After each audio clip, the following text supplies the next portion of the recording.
ระองค์ทรงเห็น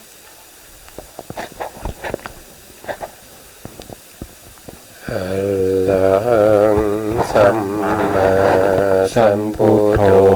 ภะคะวาพุทธังภะคะวันตังอะภิวาเทมิสวากขาโตภะคะวะตาธัมโมธัมมังนัมมัสสามิสุปฏิปันโนภะคะวะโตสาวกสังโฆสังฆังนามามินะโมตัสสะภะคะวะโตอะระหะโตสัมมาสัมพุทธัสสะนะโมตัสสะภะคะวะโตอะระหะโตสัมมาสัมพุทธัสสะนะโมตัสสะภะคะวะโตอะระหะโตสัมมาสัมพุทธัสสะสัมมาสัมพุทธัมมัตตุลังสัสสะธัมมาคานุตตมังอาภิวาทิยภาสิสังอาภิธรรมัสสะสังฆังตถาวุตตาภิธรรมัทธาจตุธาปรมัตถโตจิตตังเจตสิกังรูปังนิพพานะมิติสัพพทา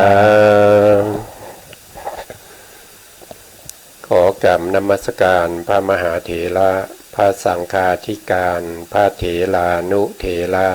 และขอสวัสดีท่านผู้ฟังและผู้ชมทุกท่านที่ติดตามในรายการพระไตรปิฎกในส่วนที่เป็นเนื้อหาของพระอภิธรรมนะครับครั้งนี้ก็เป็นครั้งที่52นะครับซึ่งยังอยู่ในเรื่องของการที่เราจะเข้าสู่พระนิพพานนะครับตอนนี้เรากำลังศึกษาในเรื่องของหนทางที่จะเข้าสู่พระนิพพานนั่นก็คือจะต้องเชิญชวนให้มรรคจิตเกิดขึ้นให้ได้เมื่อมรรคจิตเกิดขึ้นมีนิพพานเป็นอารมณ์นะครับตอนนั้นก็แสดงว่าเราได้ดวงตาเห็นธรรมแล้วเราก็ไม่ต้องไปเกิดในอบายอีกแล้วนะครับอันนี้เป็นครั้งแรกนะครับครั้งแรกเนี่ยได้เป็นโสดาบันปิดประตูอบายเลยนะพอครั้งที่สองนะครับก็จะได้เป็นสกทาคามีสกทาคามีในการที่เราจะเจริญวิปัสสนาเนี่ยเราไม่ได้เจริญในเรื่องของนามรูปอีกแล้วนะครับเราจะเริ่มที่ตั้งแต่พังคญาณนะครับพังคญาณเป็นต้นไปในครั้งที่สองนะครับเราไม่ต้องไปเริ่มต้นตั้งแต่นามรูปปริเฉทญาณนะครับไม่ต้องไปเริ่มต้นที่ปัจจยปริฆาหายานหรือว่าสัมมัสสนญาณแล้วก็ไม่ต้องไปผ่านวิปัสสนูปกิเลสอีกนะครับเราก็ไปเริ่มตั้งแต่พังคญาณไปเลยนะพังคญาณขึ้นไปเลยนะครับแล้วได้มรรคเป็นครั้งที่สองเราก็จะได้เป็นพระอริยบุคคลระดับที่สองที่เรียกว่าเป็นสกทาคามีนะครับส่วนครั้งที่สามก็เช่นเดียวกันนะครับเราก็เริ่มตั้งแต่พังคญาณไปเลยเห็นรูปนามโดยความเป็นสิ่งที่สลายไปหมดไปพังไปนะครับแล้วก็เห็นรูปนามเป็นภัยเห็นรูปนามเป็นสิ่งที่น่าเบื่อหน่ายนะครับเป็นนิพพิทานะครับแล้วก็เป็นโทษอะไรพวกนี้นะครับแล้วก็จะได้เป็นพระอนาคามีนะพระอนาคามีก็คือได้มรรคครั้งที่สามนะครับมรรคจิตเวลาเกิดเนี่ยเกิดแค่ดวงเดียวเท่านั้นเองนะครับแล้วก็ครั้งที่สี่ก็จะได้เป็นพระอรหันต์นะครับทั้งหมดนี้ก็คือมีนิพพานเป็นอารมณ์แต่เรายังกำลังศึกษาในส่วนที่เพื่อจะเข้าให้มีนิพพานเป็นอารมณ์อยู่นะครับคุณอาทิตย์วันนี้มามีอะไรที่จะพูดคุยกับท่านผู้ฟังก่อนไหมครับครับก็ มาเริ่มต้นกับมาทบทวนกับพระ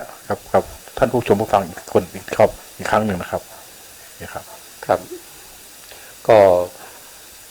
ได้ศึกษาไปแล้วแล้วก็สอบก็ผ่านไปแล้วได้เป็นอภิธรรมบัณฑิตแล้วนะครับไปสอบที่วัดมหาธาตุวัดมหาธาตุในส่วนที่เป็นส่วนที่เรียกว่าเป็นอชวก็คืออภิธรรมโชกะอภิธรรมโชติกะวิทยาลัยนะครับเป็นส่วนหนึ่งในสังกัดของมหาจุฬาลงกรณราชวิทยาลัยมหาจุฬาลงกรณราชวิทยาลัยนะครับมหาก็คือได้ใบประกาศมาแล้วนะครับก็เป็นอภิธรรมบัณฑิตแล้วนะครับแต่ถ้าเราไม่ศึกษาบ่อยๆเราไม่จำนะครับมันเวลาเราสอบได้แล้วอ่ะเราไม่ได้สอนหรือว่าเราไม่ได้ทบทวนเนี่ยมันก็ลืมเหมือนกันมันก็ลืมไป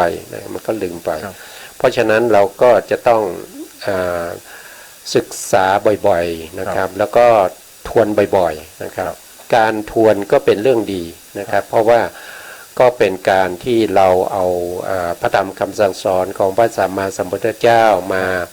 เพื่อการที่สาธยายสาธยายหรือว่าเรามาตึกมานึกคิดพิจารณาไปตามสภาวธรรมที่มีอยู่นะครับตามที่เราได้ศึกษามานะครับพวกนี้ก็สามารถทำให้บรรลุธรรมได้นะครับเพราะว่าการบรรลุธรรมเนี่ยก็จะมีอยู่5อย่างนะครับอย่างที่1ก็คือการฟังนะครับการฟังธรรมเนี่ยถ้าเราฟังเรามีบุญบารมีเราเคยสะสมไว้เมื่อเรามาฟังธรรมเนี่ยเราก็สามารถที่จะตึกนึกไปตามสภาวธรรมได้นะครับอย่างนี้ก็สามารถบรรลุธรรมได้ในขณะที่นั่งฟังธรรมอยู่ก็บรรลุธรรมได้นะครับแต่ถ้าไม่บรรลุธรรมเนี่ยนะครับก็จดจำเอานะครับจดจำที่เราได้ฟังมานะครับแล้วก็เอาไปสาธยายก็คือไปท่องบนนะในขณะที่ท่องบนอยู่ก็สามารถบรรลุธรรมได้นะครับอันนี้คือข้อที่2ส่วนข้อที่3เนี่ยเมื่อเราฟังธรรมแล้วก็ไม่บรรลุนะครับแล้วก็นำไปสาธยายก็ไม่บรรลุนะครับแล้วเราก็นำไปพินิจพิจารณาตึกในพระธรรมที่เราได้ฟังมาที่เราได้สาธยายจนคล่องปากแล้วนะครับเราก็ตึกแล้วก็น้อมจิตไปตามสภาวธรรมนั้นนะครับก็คือพิจารณาธรรมก็สามารถที่จะตรัสรู้ธรรมได้นี่คือข้อที่3นะครับส่วนข้อที่4นะครับส่วนข้อที่4นี่คือเรามีความชำนาญแล้วไม่ว่าเราฟังใช่ไหมครับเราเคยฟังมาแล้วเราได้สาธยายแล้วจนคล่องปากแล้วเราก็สามารถที่จะพิจารณาธรรมได้แล้วนะครับแล้วก็ข้อที่4เนาะข้อที่4ครับเขาก็จะนิมนต์เราหรือว่าเชิญเราไปนะครับไปแสดงธรรมให้เขาฟังในขณะที่แสดงธรรมไปด้วยเราก็ตึกไปด้วยเราก็น้อมจิตไปตามที่เราแสดงไปในสภาวธรรมนั้นมันก็สามารถบรรลุธรรมได้นะครับอันนี้ก็คือบรรลุธรรมในขณะที่แสดงแสดงธรรมไปด้วยบรรลุธรรมไปด้วยนะครับอันนี้คือข้อที่4ส่วนข้อที่5เนี่ยก็คือส่วนใหญ่จะเป็นในยุคปัจจุบันนี้ก็คือจะต้องไปในเดินจงกรมนั่งสมาธินะครับเดินจงกรมนั่งสมาธิปฏิบัติไปนะครับอย่างนี้ก็บรรลุธรรมได้นะครับก็จะมีการบรรลุธรรมเนี่ยก็จะมีอยู่ทั้งหมด5อย่างด้วยกันนะครับการท่องจำแล้วก็การ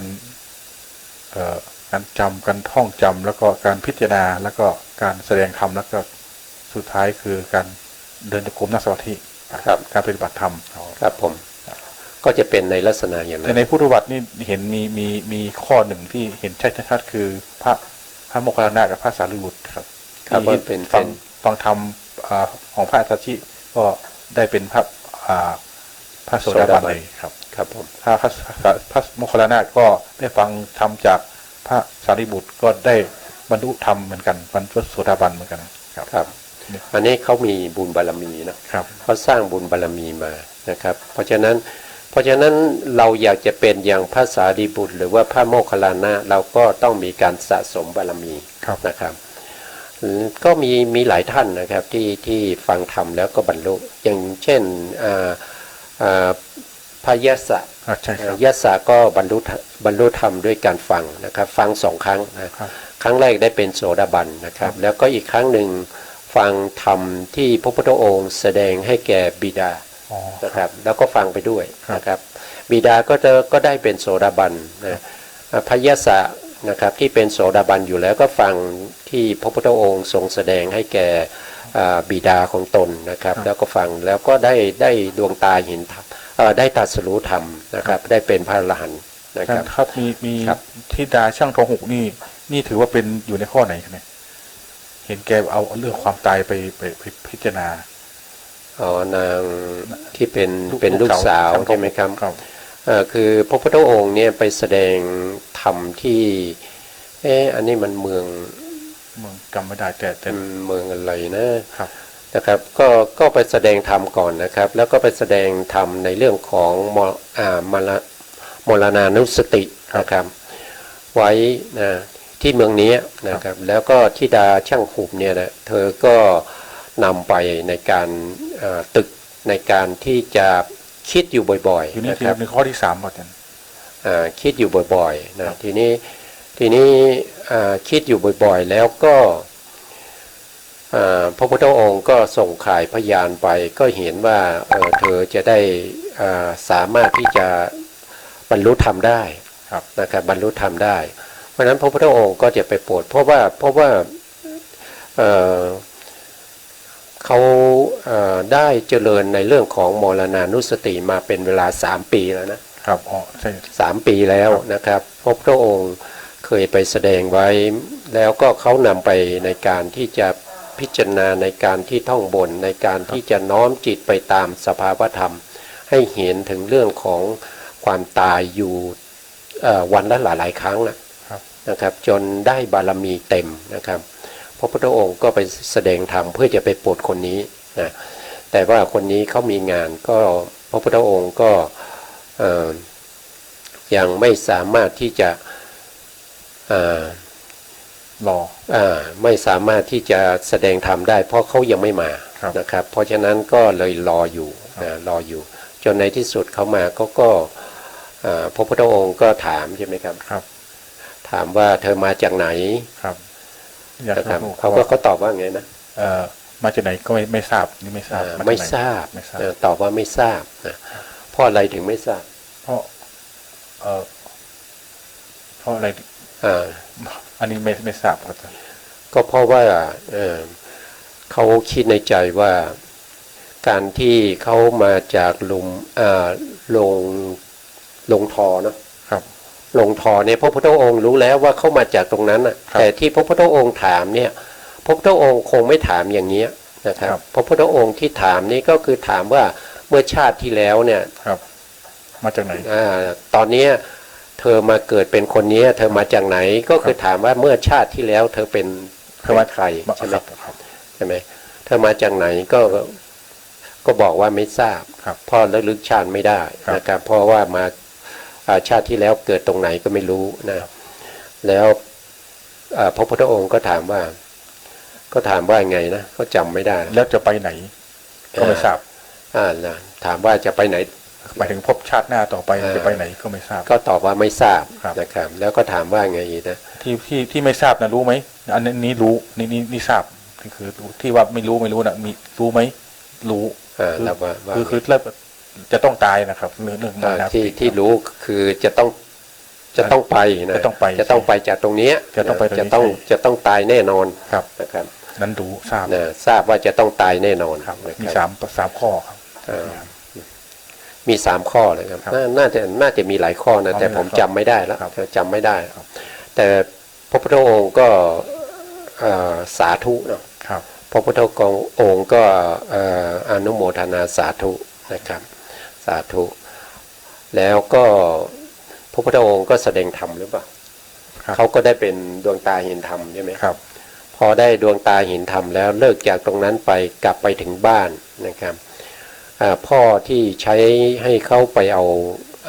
ากระสวยหรือว่าเอาอะไรเนี่ยนะครับก็รอตั้งนานไม่มาสักที ลูกสาวมาก็โกรธมากนะครับ แล้วก็เอาอะไรไม่รู้เฟี้ยงไปนะครับ ถูกลูกสาวแล้วก็ลูกสาวก็ตายนะครับนะลูกสาวไม่ต้องไปอบายแล้วครับเพราะเป็นโสดาบันแล้วครับผมปิดประตูอบายแล้วนะครับอันนี้ก็เป็นตัวอย่างนะครับเป็นตัวอย่างนะครับถ้าอันนี้เขาได้มรรคจิตไปแล้วแต่เป็นผลจิตเป็นพระโสดาบันครับทุกคนครับชาติต่อไปก็คือไม่ต้องมีมรรคจิตเป็นมรรคจิตแต่เป็นของสั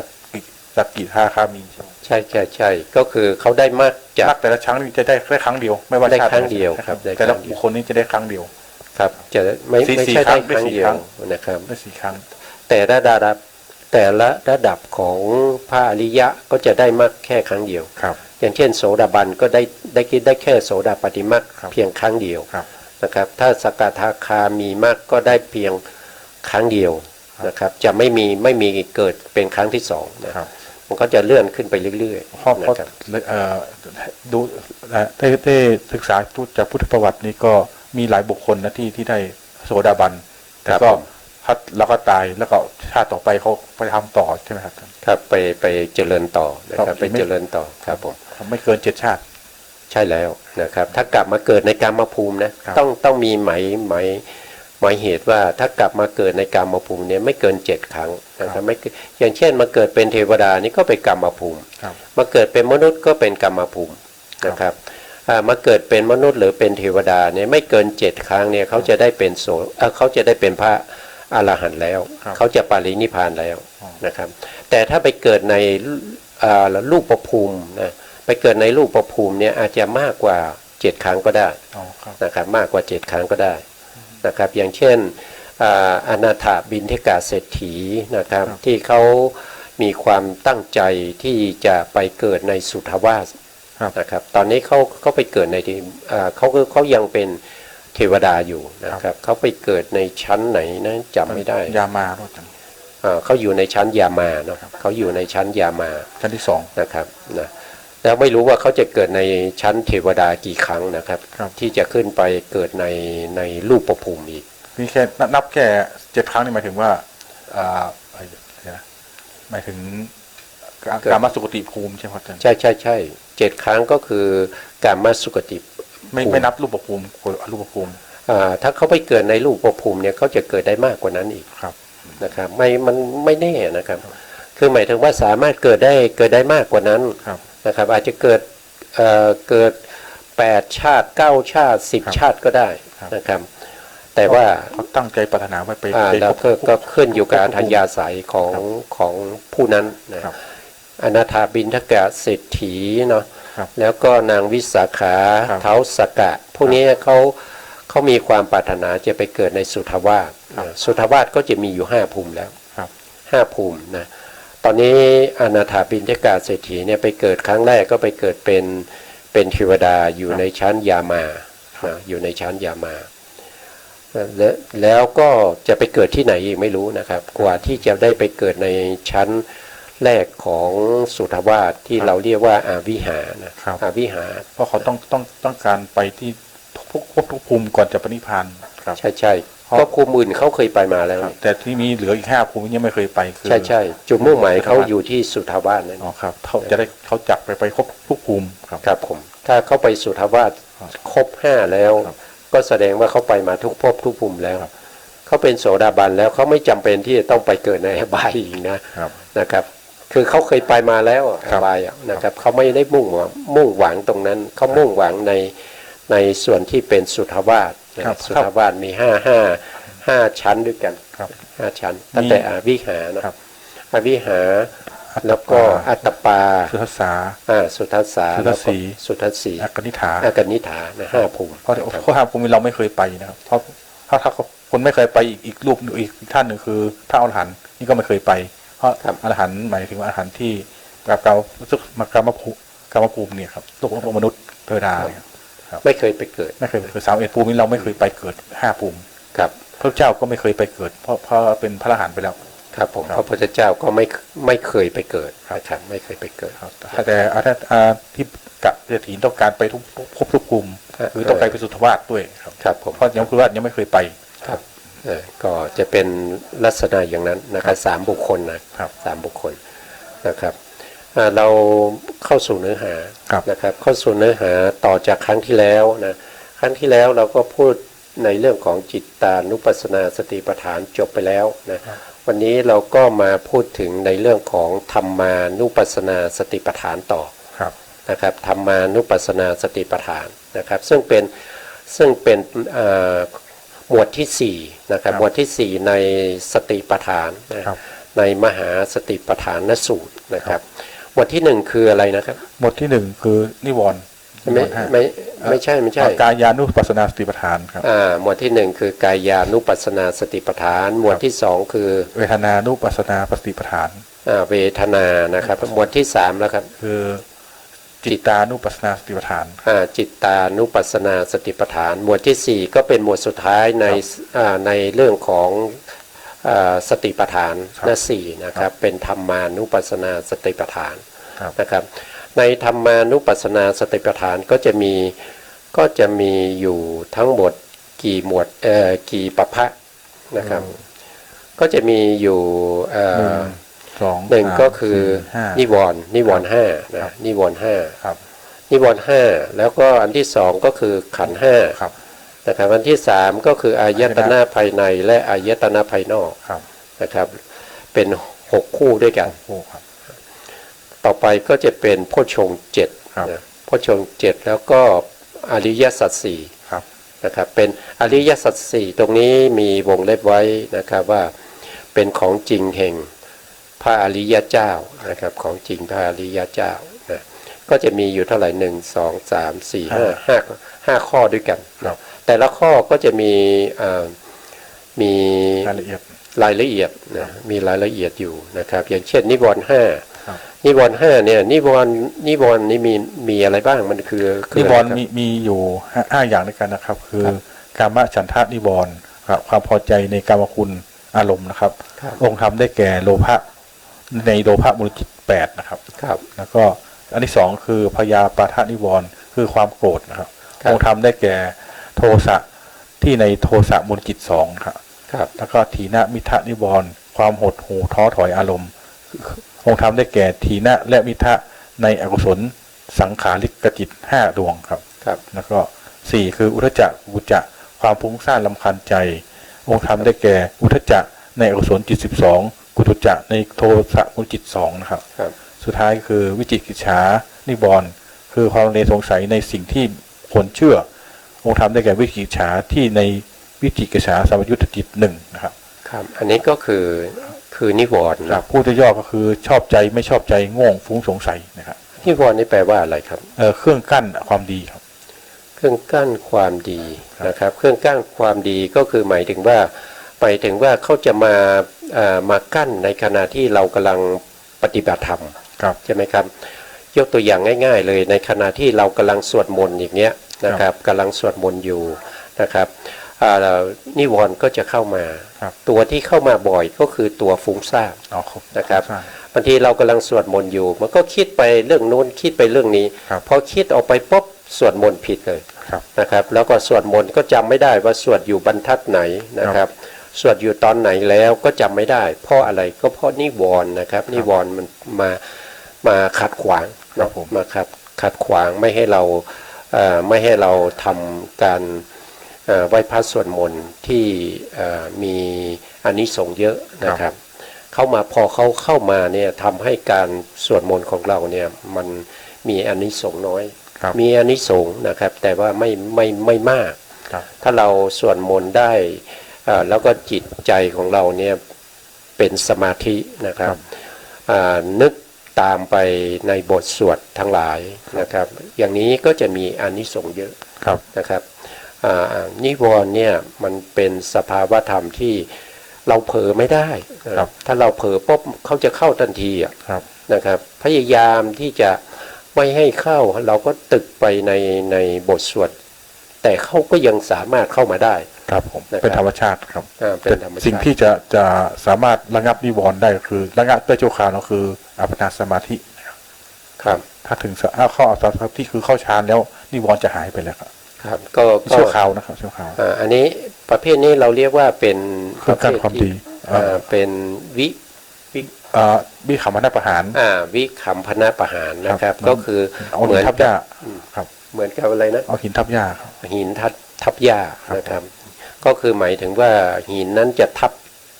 นานเท่าไหร่ ก็ขึ้นอยู่กับคนเข้าฌานเวลาทับอยู่เนี่ยก็ถือว่ากำลังเข้าฌานอยู่นะครับแต่ถ้าออกฌานแล้วก็ยกหินออกนะครับนิวรณ์ก็เกิดขึ้นอีกนะครับนี่เป็นประหารชั่วคราวนะครับครับก็เรียกว่าเป็นประหารวิคัมพนาประหารนะครับก็คือหมายถึงว่าเขาจะมาประหารพวกที่เป็นนิวรณ์ทั้งหลายเนี่ยเป็นระยะเวลาเท่าที่เราจะอยู่ในฌานครับผมนะครับถ้าออกจากฌานแล้วก็นิวรณ์ก็เข้าได้อยู่นะครับแตกต่างกับตทังคะประหารยังไงครับตทังคะประหารนี่เป็นค้างคาวเป็นค้างคาวเนี่ยตทังคะประหารก็คือหมายถึงในขณะที่เ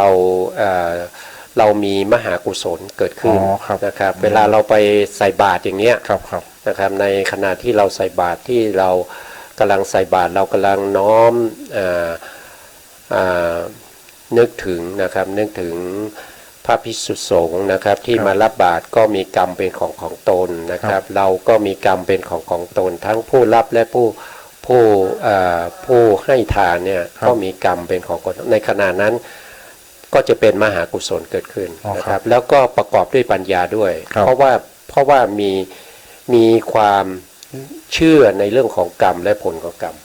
นะครับแต่ถ้าเราใส่บาตรแล้วเราไม่ได้นึกถึงอะไรใส่ก็ใส่ไปอย่างนั้นนะครับรอพระภิกษุสงฆ์มาแล้วก็ใส่บาตรนะครับท่านมาก็ใส่บาตรก็ใส่ไปอย่างนั้นแล้วก็รับพรอย่างนี้เนี่ยอาจจะเป็นมหากุศลประเภทที่เป็นญาณวิปยุตก็ได้นะครับไม่ได้เป็นญาณสัมปยุตนะครับถ้าจะเป็นญาณสัมปยุตจะต้องประกอบด้วยปัญญาครับถ้าเราทำทานโดยอุทิศให้ผู้ล่วงลับไปแล้วนี่ถือว่าเป็นอันนั้นต้องหลังจากที่เราทำบุญแล้วครับ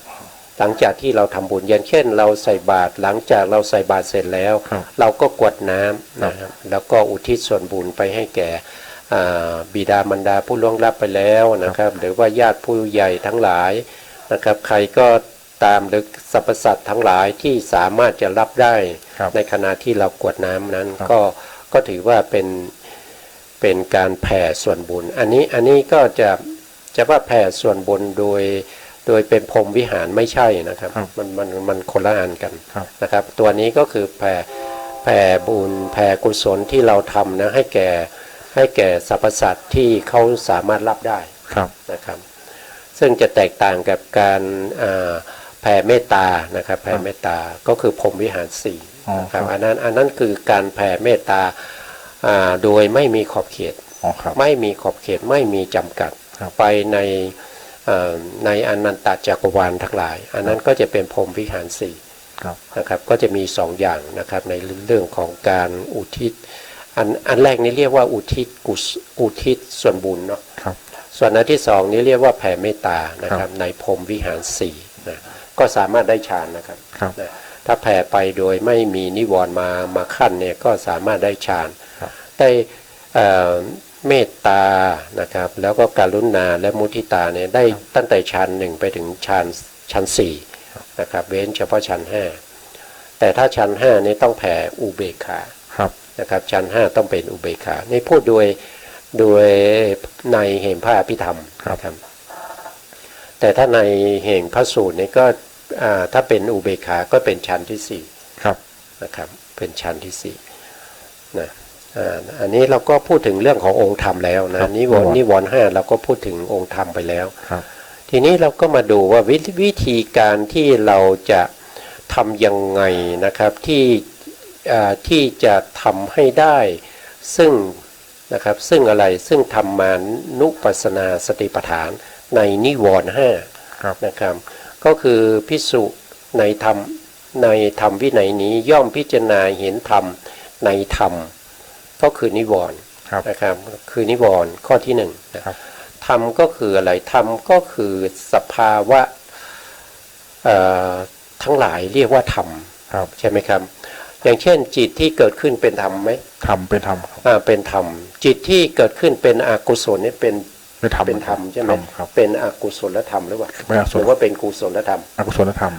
จิตที่เกิดขึ้นเป็นอกุศลใช่ไหมครับเป็นอกุศลในอกุศลนี่มีนิวรณ์ไหม มีครับ ไม่ว่าจะเป็นโลภะมูลจิต8 ครับ นะครับ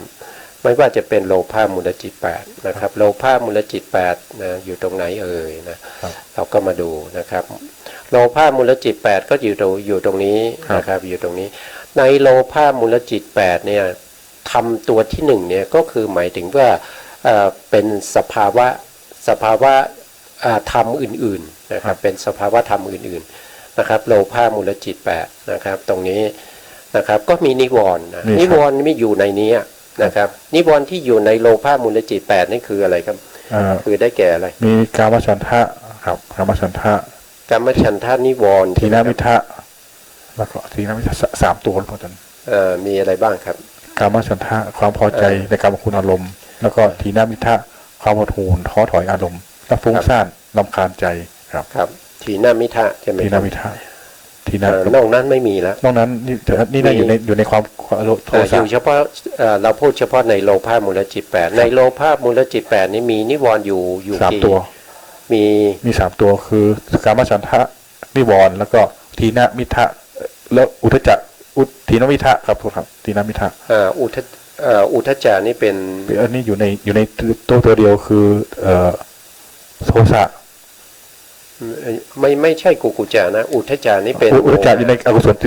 12มีอุทจาอีกตัวหนึ่งนะครับเพราะฉะนั้นก็จะมีนิวรณ์อยู่ถึง4สิ1 กามฉันทานิวรณ์อันนี้ก็คือได้แก่ความยินดีพอใจนะครับก็องค์ธรรมเขาก็คือได้แก่โลภะมูลจิต8โลภะในโลภะมูลจิต8โลภะเจตสิกที่ในโลภะมูลจิต8นะครับอันที่2ก็คือทีนมิทะนี่มันเจตสิก2 ตัวนะครับทีหน้าตัว1ใช่ไหมครับทีหน้าตัว1แล้วมิทะตัว1นะครับแต่เขาเกิดพร้อมกันครับแต่เขาเกิดพร้อมกันที่อยู่ในอกุศลสังขาริกจิต5 ดวงครับ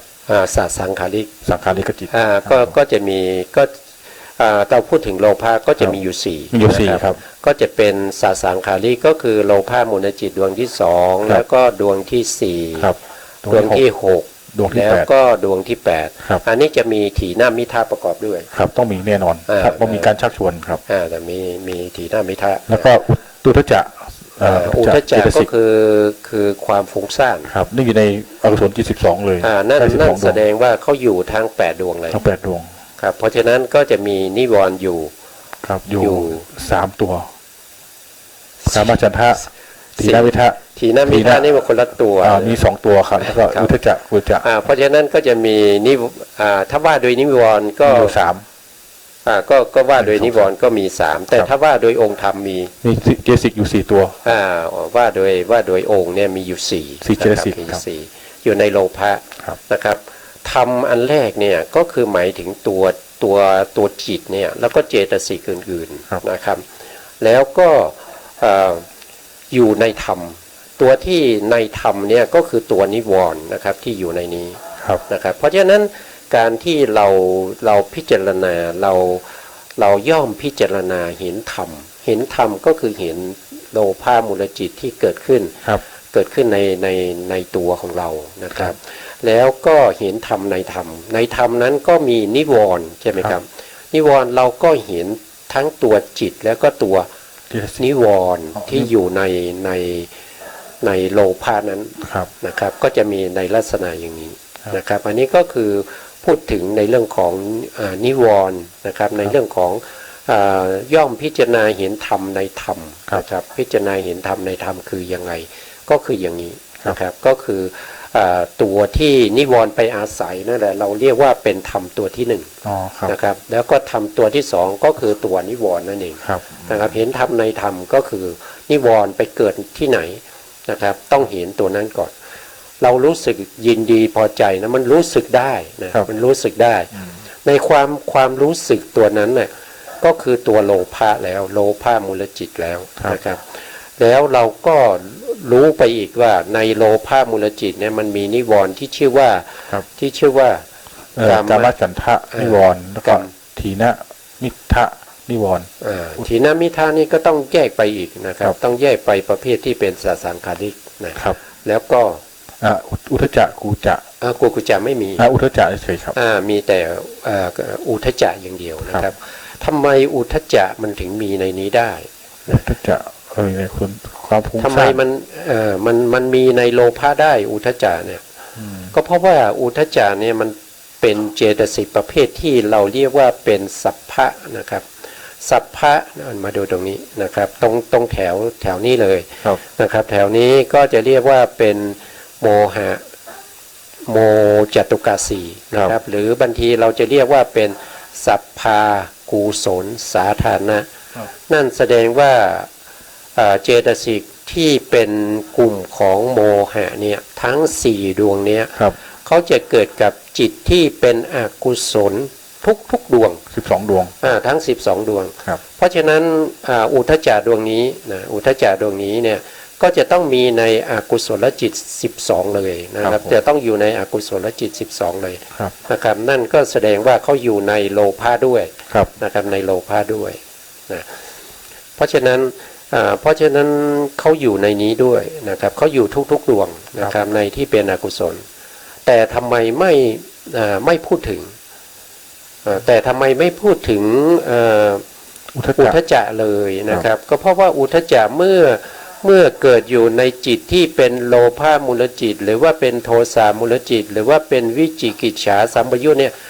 เขาจะไม่มีกำลัง อ๋อครับ เขาจะไม่มีกำลังเขาจะไม่มีกำลังแสดงออกมาให้เราได้รู้เลย อ๋อครับ นะครับแต่เขามีอยู่ในนั้น ครับ มีเหมือนไม่มี อ๋อครับ เขามีเหมือนแต่ไม่มี ครับ แต่เขาจะมีกำลังต่อเมื่อเข้ามาเกิดกับจิตดวงนี้นะครับจิตดวงนี้ ครับ นะครับเพราะจิตดวงนี้มันไม่มีอะไร ครับไม่ จิตดวงนี้มันเป็นโมหะมูลจิตนะครับ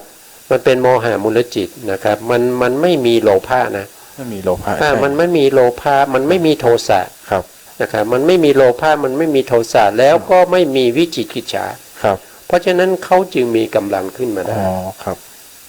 ตัวอื่นไม่มีกำลังแล้วเขามีกำลังแล้ว อ๋อเขา เพราะฉะนั้นก็เลยมาเกิดในจิตดวงนี้ ครับ เป็นจิตที่เป็นโมหะมูลจิต ครับ นะครับก็จะอยู่ใน แต่ประกอบได้จิตดวงแต่ ประกอบกับจิตทุกดวง แต่มา ว่า เห็นชัดที่ดวงสุดท้ายนี่ มาเห็นชัดที่เป็นโมหะมูล เพราะตัวอื่นไม่มี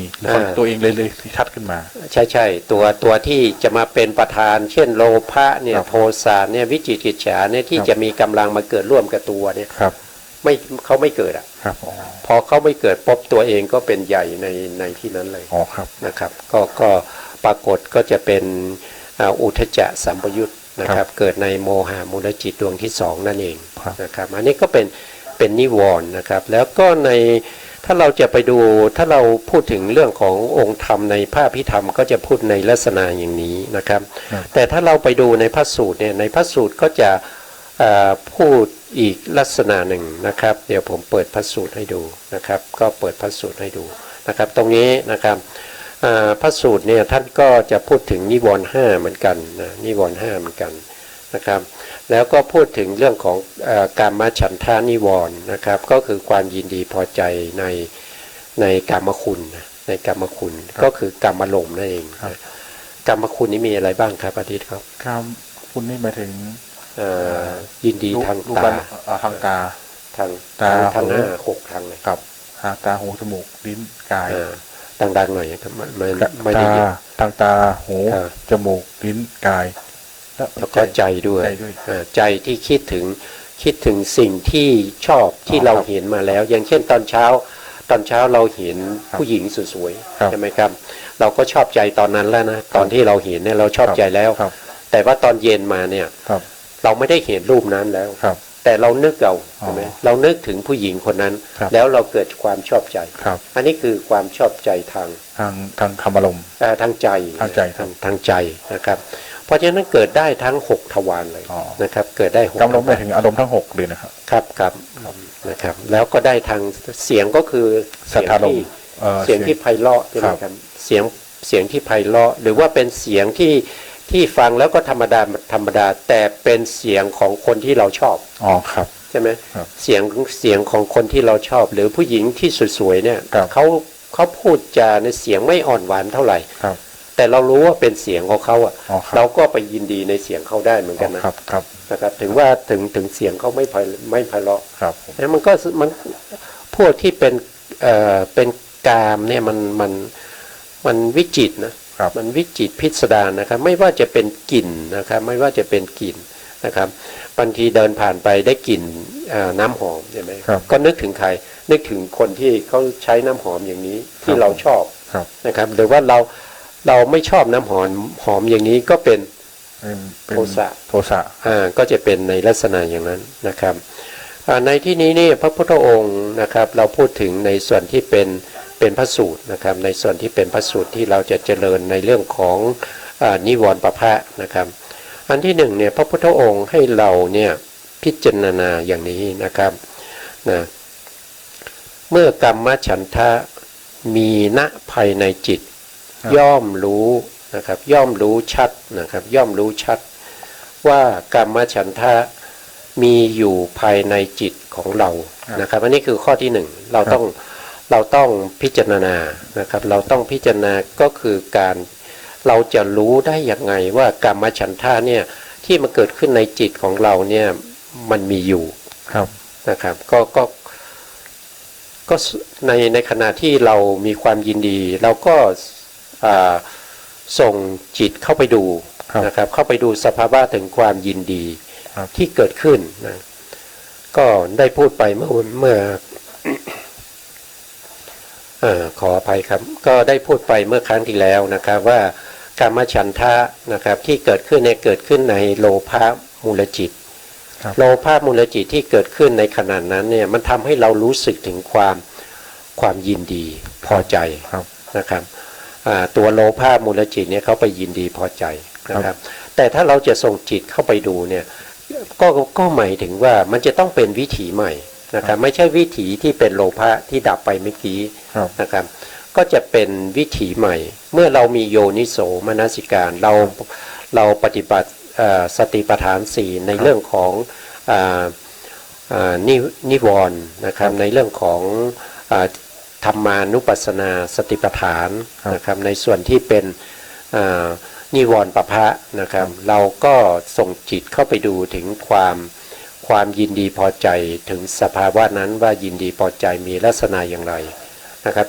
จิตที่เข้าไปดูเนี่ยจะเป็นวิถีใหม่ ครับ จะเป็นวิถีหลังนะครับ คือวิถีที่ต่อจากวิถีที่เป็นโลภะแล้วอ่ะ ครับ นะครับโลภะที่ดับไปนะครับเป็นโลภะที่ดับไปเดี๋ยวผมหาวิถีที่เราพูดกันเมื่อวันก่อนนะครับอยู่ตรงไหนเอ่ยนะก็จะเป็นนี่เอาอย่างนี้ก็แล้วกันนะครับวิถีก็จะเป็นลักษณะอย่างนี้นะครับนะเราดูตรงนี้จะชัดเจนกว่ามั้งนะก็ดูตรงนี้นะครับคือเราได้เห็นใช่ไหมครับเราได้เห็นผู้หญิงสวยๆนะครับก็คือเห็นเนี่ยจะต้องเป็นวิถีที่เกิดทางปัญจทวารนะครับปัญจทวารก็คือทางตาใช่ไหมครับจิตที่เกิดทางตาก็คือจิตดวงนี้นะครับพอเกิดขึ้นแล้วนะครับโวทัพพนาตรงนี้ไม่มีโยนิโสมนสิการทำให้ชวนาที่เกิดขึ้น7ขณะตรงนี้เป็น โลภะ เป็นโลภะนะครับโลภะดวงใดดวงหนึ่งแต่เกิดซ้ำๆกัน7ครั้งนะครับซ้ำๆกันในที่นี้หมายถึงว่าเกิดแล้วก็ดับไปแล้วก็เกิดใหม่นะครับถึง7ครั้งอันนี้ก็มีความยินดีในสิ่งที่เราได้เห็นคือผู้หญิงสวยๆนะครับเราก็เห็นเราก็ชอบใจตรงนี้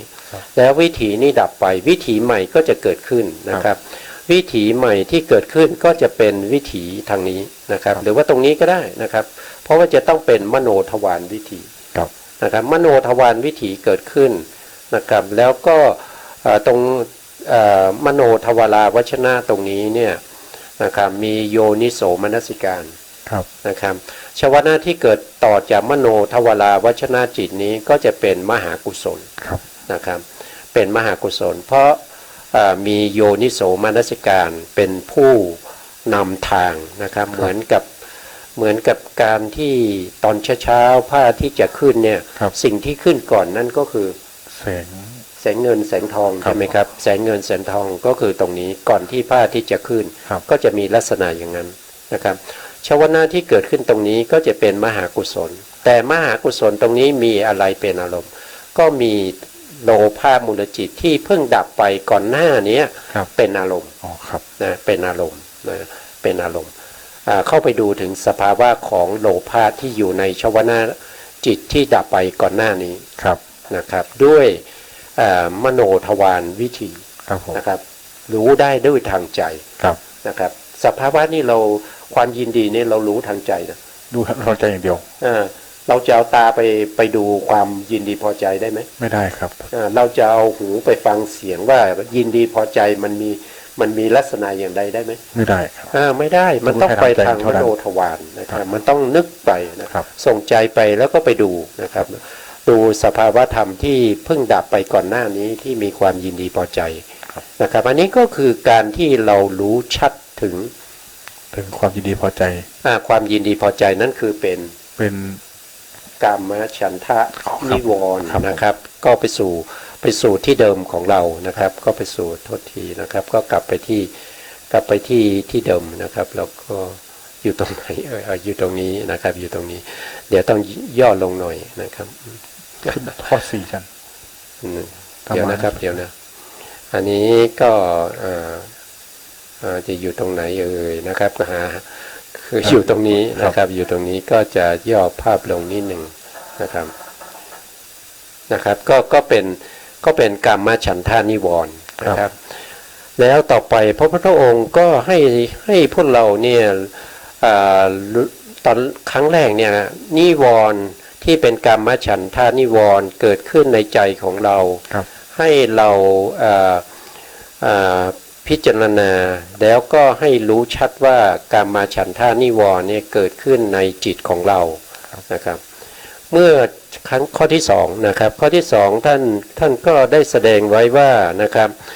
เมื่อกามฉันทานิวรณ์ไม่มีในจิตของเรานะครับก็รู้ชัดว่ากามฉันทานิวรณ์ไม่มีในจิตของเรา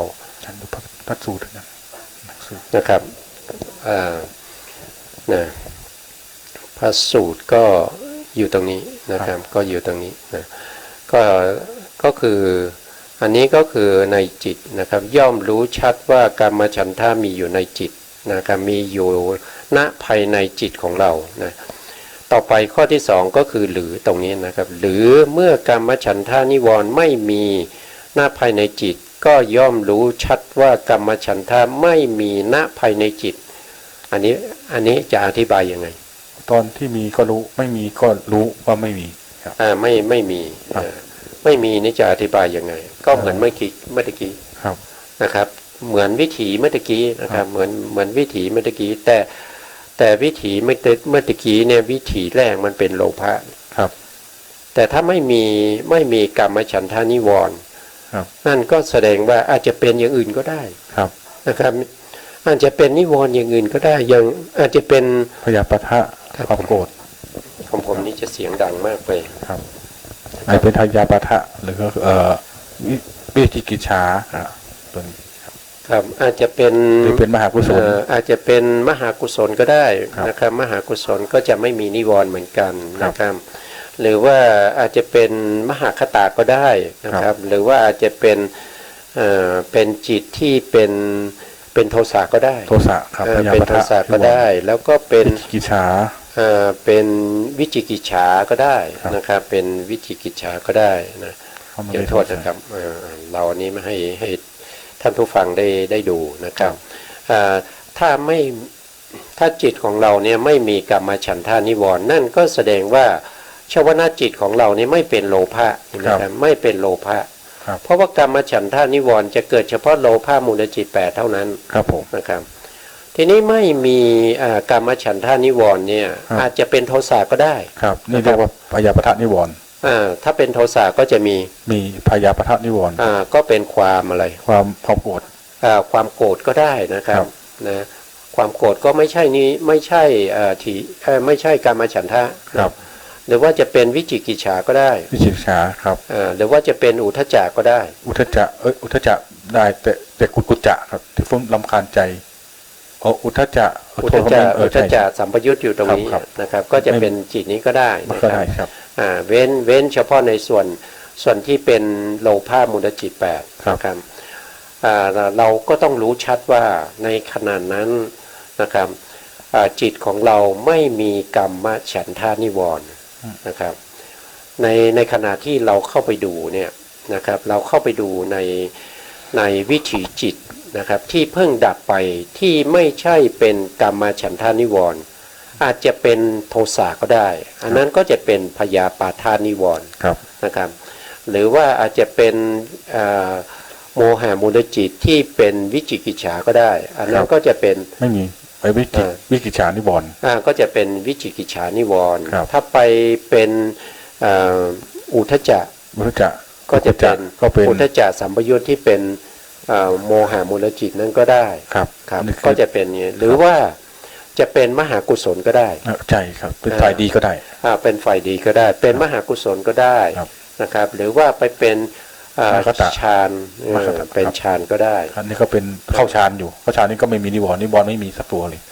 พอเข้าฌานแล้วออกจากฌานมา ก็ นะครับ จะนิ พ ว อ รณ์ ออกจากฌานมาปุ๊บก็พิจารณาฌาน ครับ ว่าฌานนั้นก็ไม่มีนิวรณ์ ครับ ไม่มีกรรมฉันทานิวรณ์ ครับ นะครับก็จะเป็นในลักษณะอย่างนี้ ก็พิจารณาในลักษณะอย่างนี้นะครับต่อไปพระพุทธองค์ก็จะพูดถึงว่านะครับอันหนึ่งนะครับความที่กรรมฉันทานิวรณ์ไม่เกิดขึ้นนะครับไม่เกิดขึ้นนะย่อมคือไม่เกิดขึ้นตอนแรกนี่ไม่เกิดขึ้นย่อมเกิดขึ้นคือตอนแรกเนี่ยอันหนึ่งกรรมฉันทานิวรณ์อันยังไม่เกิดขึ้น ครับ ย่อมเกิดขึ้น ครับ ด้วยประการใด ครับ นะครับ ก็รู้ชัดประการนั้นด้วย ครับ ทีนี้ยากแล้วนะต้องรู้ชัดว่ากรรมฉันทานิวรณ์ที่เกิดขึ้นเนี่ยเขาเกิดขึ้นอย่างไร ครับ เขาจะเกิดขึ้นอย่างไรนะครับ โลภะจะเกิดขึ้นได้เนี่ยเขาเกิดขึ้นยังไงครับ โลภะนี่คือไม่มีโยนิโสใช่ไหม ไม่มีโยนิโสมนสิการ ครับ แต่ไม่มีโยนิโสมนสิการเนี่ยมันอาจจะเป็นอกุศลจิตดวงอื่นก็ได้ อ๋อครับ ได้เหมือนกันนะครับ ครับ แต่ว่าถ้าเราจะเอาให้ชัดๆลงไปเนี่ยเราก็จะไปดูในปฏิจจสมุปบาท ครับ ว่าโลภะนะครับที่เกิดขึ้นเนี่ยมีอะไรเป็นปัจจัย อ๋อก่อนตัณหาจนก็คือเวทนาไง เวทนา ถ้ามีเวทนาที่เป็นสุขเวทนา ครับ นะครับถ้ามีสุขเวทนาที่เกิดขึ้นก่อนหน้านั้นแล้วก็ดับไป ครับ นะครับวิถีใหม่เกิดขึ้นมาก็จะเป็นโลภะ ครับ นะครับโลภะแล้วก็มีความยินดี แล้วก็เป็นเฉพาะในส่วนที่เป็นสมนัต ครับ นะครับมีความยินดี ครับ นะครับก็จะเป็นอย่างนี้เพราะว่าตัวเวทนานี้เป็นปัจจัยให้เกิดตัณหาใช่ไหมครับ ครับ เป็นปัจจัยให้เกิดตัณหา เพราะฉะนั้นตัวที่เป็นปัจจัยให้เกิดกามฉันทะนิวรณ์เนี่ยตัวนั้นจะต้องเป็นเวทนาที่เป็น สมนัต ต้องเป็นสมนัตด้วย ครับ นะครับถ้าเป็นเวทนาที่เป็นอุเบกขาเนี่ยกามฉันทะจะกามฉันทะที่เป็นนิวรณ์เนี่ยมันเขาจะเกิดหรือเปล่า ไม่แน่ใจนะ เพราะว่าการมาฉันท่านนิวรณ์ตรงนี้เขามีความยินดีอ่ะ ครับ ถ้าเขาจะถ้าเป็นอุเบกขาการมาฉันท่านิวรณ์ตรงนี้มันก็จะเป็นประเภทที่เป็นโลภะที่เป็นอุเบกขา อ๋อครับครับ ก็เป็นอุเบก ก็ ขา เป็นได้เหมือนกัน ก็เกิดได้ ครับ เกิดได้นะการมาฉันท่าก็จะเกิดได้ ครับ แต่เขาเกิดจากอะไรต้องรู้ชัดด้วย ครับ เพราะฉะนั้นเรารู้ชัดถึงเวทนาแล้วยัง อ๋อครับต้องย้อนไป เพราะเวทนาเนี่ยเป็นตัวที่ทำให้เขาเกิด ครับ เรารู้ชัดเวทนาแล้วยัง ครับ เรารู้ชัดในเรื่องของโยนิโสมนสิการแล้วยัง อ๋อครับ ที่เป็นตัวทำให้เขาเกิด ครับ ทำให้ตัวกรรมฉันทานิวรณ์เกิด อืม นะครับเพราะฉะนั้นเราก็ไปดูเวทนานะครับ เวทนาเกิดได้เพราะอะไร ไม่น่าเกิดได้เพราะไล่ย้อนกลับนั่นเล เวย ทนาเกิดขึ้นได้ก็เพราะว่าการประชุมธรรมะ3ประการ ผัสสะครับตัวครับ ก็จะมีหนึ่งก็คือ เอ่อ ที่คุณพูดเมื่อ มี กี้ ผัสสะคือประสาทจะสมมติเป็นทางตาจักขุประสาท ก็จะมี จักขุประสาทรูปารมณ์แล้วก็มีอะไรอีกอย่าง ก็ธรรมะสามอย่าง ได้วิญ ก็ ญาณ ถ้าเราพูดถึงทางตาใช่ไหมครับทางตาก็จะมีหนึ่งก็คือตัว จักขุประสาท จักขุประสาทสองก็คือรูปารมณ์ สาม ก็คือจักขูวิญญา จั ณ กขุวิญญาณสาม เกิดขึ้นก็จะทำให้เกิด ภาษา 3 อย่างประชุมกันก็เป็นผัสสะ ภาษา ผัสสะก็เป็นปัจจัยให้เกิดเวทนา เวทนา นะครับเป็นปัจจัยให้เกิดเวทนา ครับ นะครับทีนี้เวทนาจะเป็นสมนัตหรือว่าเวทนาจะเป็นอุเบกขานะครับก็ขึ้นอยู่กับรูปารมณ์ ครับ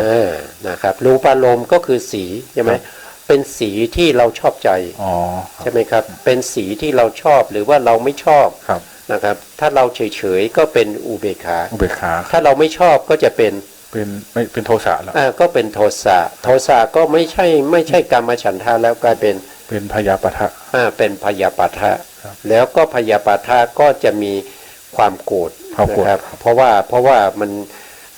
ว่าโดยเวทนาไม่เหมือนกัน ครับ นะครับก็จะมีลักษณะอย่างนี้นะครับเอาเวลาจะหมดแล้วครับอาทิตย์ครับที่มีอะไรจะพูดกับท่านผู้ฟังก็เชิญเลยครับช่วงนี้ ได้ทบทวนความรู้เก่าๆเยอะๆเลยนะครับ กลับมารู้ใหม่แต่การรู้เพิ่มเติมก็เยอะมากครับ ครับผม ครับ เราก็จะกลับมาพบกันใหม่ในเรื่องของพยาปาทานิวรณ์นะครับในครั้งต่อไปนะครับวันนี้เราเวลาหมดแล้วนะครับเวลาหมดแล้วนะเวลาหมดแล้วก็จะต้องลาแล้วครับนะครับ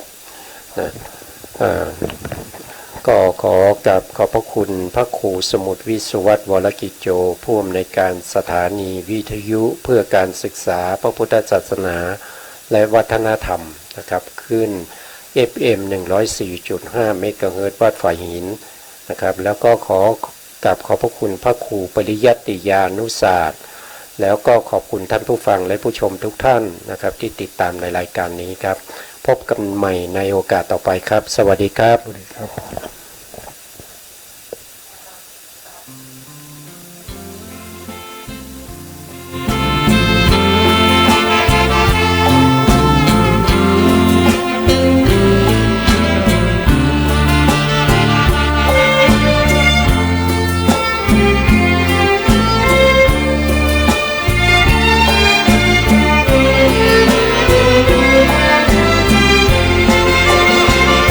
การเกิดเป็นทุกข์